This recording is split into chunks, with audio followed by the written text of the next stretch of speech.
Radhe Radhe friends. अभी तक हम पिछले वीडियो में पढ़ा था ब्लड के बारे में। ब्लड ट्रांसफ्यूजन कैसे होता है, क्या इंडिकेशंस होते हैं, क्या पर्पज होते हैं उसके। तो अभी हम आगे का जो पार्ट है वो पढ़ेंगे हम ब्लड कंपोनेंट्स के बारे में। ब्लड कंपोनेंट्स क्या होते हैं, ब्लड कंपोनेंट्स के अंदर क्या पाया जाता है। मोस्टली प्लाज्मा और सेलुलर पार्ट देखने को हमको मिलता है। ये प्लाज्मा क्या होता है या सेलुलर पार्ट क्या होते हैं।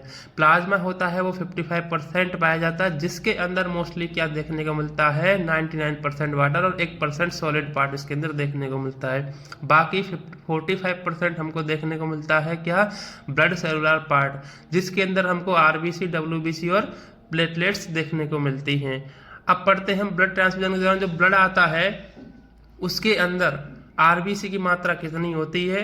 जैसे कि 1 यूनिट अगर हम ब्लड का उपयोग कर रहे हैं तो लगभग 350 ml 1 यूनिट के अंदर ब्लड की मात्रा होती है। अब उसमें आरबीसी की संख्या कितनी होती है, 250 से 300 ml क्या होती है, उसके अंदर आरबीसी पाई जाती हैं।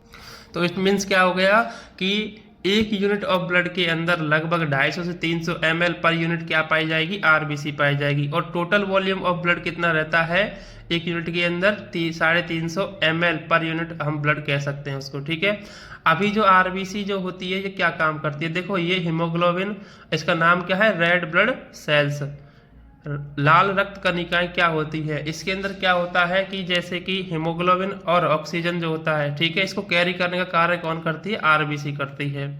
ठीक है, अब इसके अंदर कितनी मात्रा में या कितने परसेंटेज में, एक नॉर्मल व्यक्ति के अंदर हेमोक्रेट लेवल कितना पाया जाता है। हेमोक्रेट लेवल का मतलब होता है ये सेलुलर पार्ट जो होता है या ब्लड जो कंपोनेंट्स होते हैं इसकी मात्रा कितनी होती है।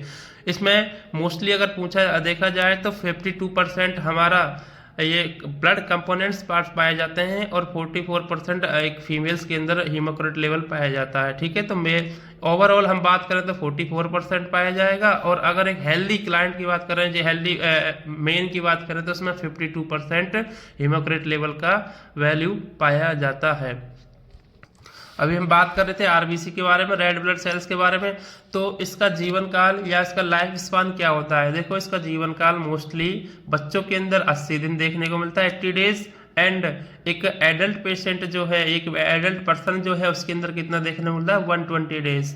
इसके बाद अगर इसमें हम बात करें कि इसका एक जब ये डेस्टर हो जाती है तो ये कहाँ चली जाती है। ठीक है, तो इसका जो ग्रेवयार्ड होता है, जो कब्रिस्तान जो होता है उसको स्प्लीन कहते हैं। ठीक है, स्प्लीन के अंदर ये डेस्टर होने के बाद चली जाती है, वहां जाकर के ये वहां जाकर के नष्ट हो जाती है। आरबीसी का जो नॉर्मल अमाउंट होता है ब्लड के अंदर वो 4 से 5 मिलियन होता है।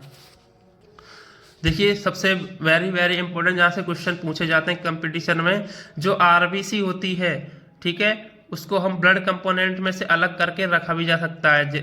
अगर किसी पेशेंट को ओनली आरबीसी की आवश्यकता है ब्लड ट्रांसफ्यूजन करने के दौरान, तो हम आरबीसी को ही हम अलग से चढ़ा भी सकते हैं, ट्रांसफ्यूज कर सकते हैं। तो इसको प्रिजर्व करने के लिए हम कैसा, ऐसी कौन से चीज़ है या ऐसा कौन सा प्रिजर्वेटिव है जो यूज किया जाएगा। प्रिजर्वेटिव का मतलब होता है इसको अधिक समय तक, इसके मैक्सिमम लेवल तक इसको प्रिजर्व करके, स्टोर करके रखना किसी भी चीज को। तो प्रिजर्वेटिव के रूप में इसमें सीपीडी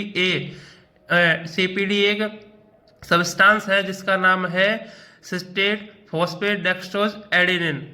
इसको हम मिला के रखते हैं, जिसके कारण ये 35 से लेकर के मतलब 35 से लेकर के 42 डेज तक हम इसको प्रिजर्व कर सकते हैं, स्टोरेज कर सकते हैं। इसका लेवल क्या है, 2 से 8 डिग्री सेंटीग्रेड टेम्परेचर पर हम इसको क्या कर सकते हैं, प्रिजर्व कर सकते हैं। अब इसके अंदर देखने को मिलता है आपको क्या, कि हम जैसे नॉर्मली ब्लड को हमको कितने देर के अंदर या कितने ड्यूरेशन के अंदर हमको ब्लड ट्रांसफ्यूज कर देना चाहिए। देखिएगा, हमको जब ब्लड ट्रांसफ्यूजन करना है, अगर हम 2 घंटे से कम में ब्लड ट्रांसफ्यूजन कर देते हैं तो उसको क्या देखने को मिलता है, फ्लूइड ओवरलोड देखने को या सर्कुलेटरी कार्डियक ओवरलोड देखने को मिल सकता है। ठीक है, ये फ्लूइड कार्डियक सर्कुलेटरी ओवरलोड क्या है, इसमें वॉल्यूम ज़्यादा हो जाएगी हार्ट के अंदर। ऐसे ही अगर हम 4 घंटे से ज़्यादा समय अगर उपयोग में लेते हैं या ड्यूरेशन लेते हैं ब्लड को ट्रांसफ्यूज करने के लिए, तो इसमें क्या देखने को मिलेगा, हमको सेप्टिसीमिया जैसी बीमारियां देखने को मिलेंगी। सेप्टिसीमिया क्या होगा, ब्लड के अंदर इन्फेक्शन फैल जाएगा, इसको हम सेप्टिसीमिया बोलेंगे। तो ये अगर हम ब्लड को 4 घंटे से ज़्यादा अगर ट्रांसफ्यूज कर रहे हैं तो ये देखने को मिलेगा।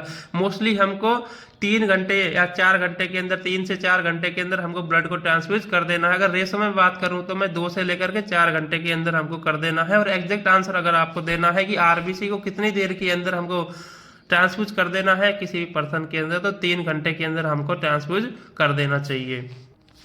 आरबीसी जो होती है वो शुरुआती लगभग 15 मिनट के अंदर, शुरुआत के जो 15 जब स्टार्टिंग होती है आरबीसी के ट्रांसफ्यूजन की, तो लगभग 10 से 15 ml पर मिनट हम, या ml पर ड्रॉप हमें, या 10 से 15 ड्रॉप पर मिनट हम इसको क्या करते हैं, ट्रांसफ्यूज करते हैं। या हम अगर कोई पेशेंट है कार्डियक, ठीक है, तभी हम ये उपयोग करेंगे 10 से 15 ड्रॉप पर मिनट के हिसाब से। अगर नॉर्मल कोई पर्सन है जिसको कार्डियक की कोई बीमारी नहीं है, उस कंडीशन में हम 1 से 2 ml पर मिनट के हिसाब से हम इसको ट्रांसफ्यूज कर सकते हैं। उसके बाद हम इसको, इसकी जो रेट होती है, इसकी जो फ्लो रेट है, हम उसको बढ़ा देते हैं। देखो मोस्टली जो इसके अंदर देखने को मिलेगा क्या, कि जैसे कोई कार्डियक पेशेंट आया, उस कार्डियक पेशेंट को आपको आरबीसी क्या करनी है, ट्रांसफ्यूज करनी है। अगर आरबीसी एक कार्डियक पेशेंट के अंदर ट्रांसफ्यूज करनी है तो सबसे पहले शुरुआत के जो 15 मिनट होते हैं उसमें हम फ्लो रेट कम रखते हैं, क्योंकि कोई भी अगर इनिशियल इमरजेंसी आपको देखने को मिले, कोई एलर्जी कंडीशन आपको कोई अगर देखने को मिले, तो उस कंडीशन को हम जल्दी से रोकथाम कर सकें या पता कर सकें, उस चीज़ के लिए हमको फ्लो रेट क्या है, थोड़ा स्लो रखना पड़ता है। तो कार्डियक पेशेंट के अंदर 5 से 10 ड्रॉप पर मिनट हम रख सकते हैं, और नॉर्मली हम 10 से 20 ड्रॉप पर मिनट रख सकते हैं। इसके बाद हम थोड़ी देर बाद 1 से 2 ml पर मिनट का हम फ्लो रेट बना उसमें ट्रांसफ्यूज करेंगे आरबीसी को। तो शुरुआत में कितना कर रहे हैं हम लोग, शुरुआत में अगर नॉर्मल पेशेंट है तो 10 से 20 ड्रॉप पर मिनट 15 मिनट के लिए हम इसको स्टार्ट करेंगे। उसके बाद हम उसका फ्लो रेट पर मिनट कितना कर देंगे, 1 से 2 ml पर मिनट हम उसका फ्लो रेट कर देंगे।